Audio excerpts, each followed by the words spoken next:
Good morning everyone, I am Sangeeta More. आज हम पढ़ेंगे सब्जेक्ट हिंदी क्लास 9 to 12 मुहावरे पढ़ेंगे। मुहावरे क्या होते हैं आज मैं इसकी जानकारी आप लोग को दूंगी। जैसे मुहावरे आप लोग भी जानते होंगे, मुहावरे का अपन प्रयोग करते हैं। मुहावरे लोकमानस की चिर संचित अनुभूतियाँ है। क्या है? मुहावरे लोकमानस की चिर संचित अनुभूतियाँ है। जैसे असल में ये भाषा के प्राण हैं। क्या है? ये भाषा के प्राण हैं और भाषा को मूल रूप से क्या कर देते हैं? जीवांत कर देते हैं, जीवित कर देते हैं। सबसे मुख्य भाषा के ये प्राण हैं। मुहावरे पूर्ण वाक्य नहीं होते हैं वरना वाक्यांश होते हैं। क्या होते हैं? मुहावरे पूर्ण वाक्य नहीं होते लेकिन वाक्यांश कहलाते हैं। इसलिए वाक्य में प्रयोग होने पर ही अपना पूर्ण अर्थ व्यक्त करते हैं। आगे मैं इसका प्रयोग आपको बताऊंगी कि मुहावरे कैसे होते हैं। जैसे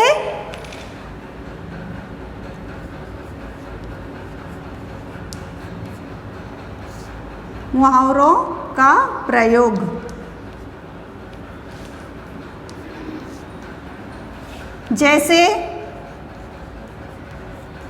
जैसे क्या हो जाएगा? अंधे की लाठी मतलब एकमात्र सहारा।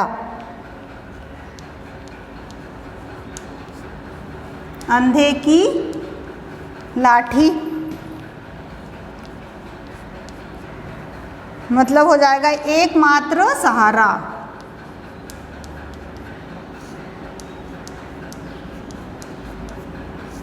अंधे की लाठी मतलब एकमात्र सहारा। जैसे अपन इसको प्रयोग में करेंगे कि श्रावण अपने माता पिता की एकमात्र सहारा थे, अंधे की लाठी थे।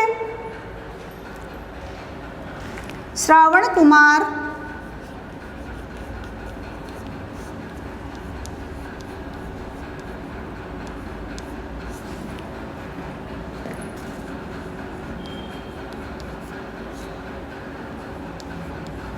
अपने माता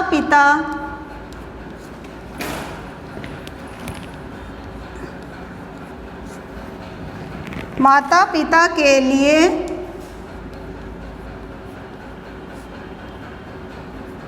एक मात्र सहारा थे।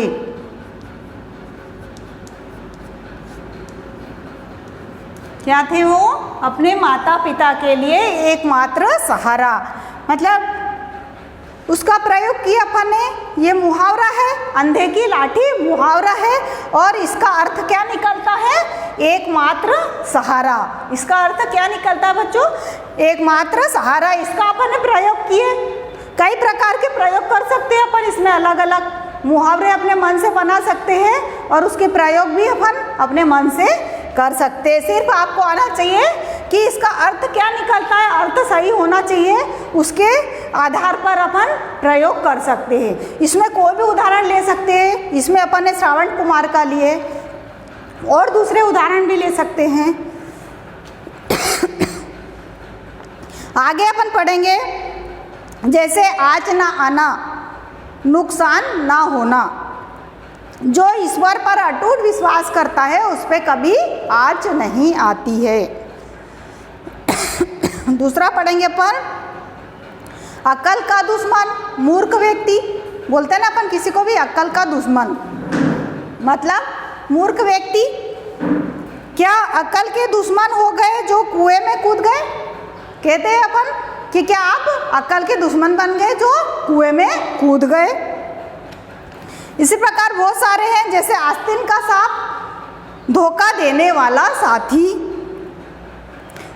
दूसरे देश को इसने धोखा दे दिया, जैसे पाकिस्तान ने भारत को धोखा दे दिया, तो इसको क्या कहेंगे अपन? आस्तीन का सांप कहेंगे। ईद का चांद होना, ईद का चांद होना मतलब बहुत दिनों के बाद दिखाई देना। क्या होता है? ईद का चांद होना, बहुत दिनों के बाद दिखाई देना। जैसे विद्यालय में शिक्षक बहुत दिनों बाद दिखाई दे रहे हैं, समझो ईद का चांद हो गए। इसी प्रकार बच्चों बहुत सारे उदाहरण आते हैं और मुहावरे बनते हैं, इसके हम प्रयोग करते हैं। पहले पुराने समय में हमारे जो पूर्वज थे तो ज़्यादातर कैसी बातें करते थे, मुहावरों में बातें करते थे।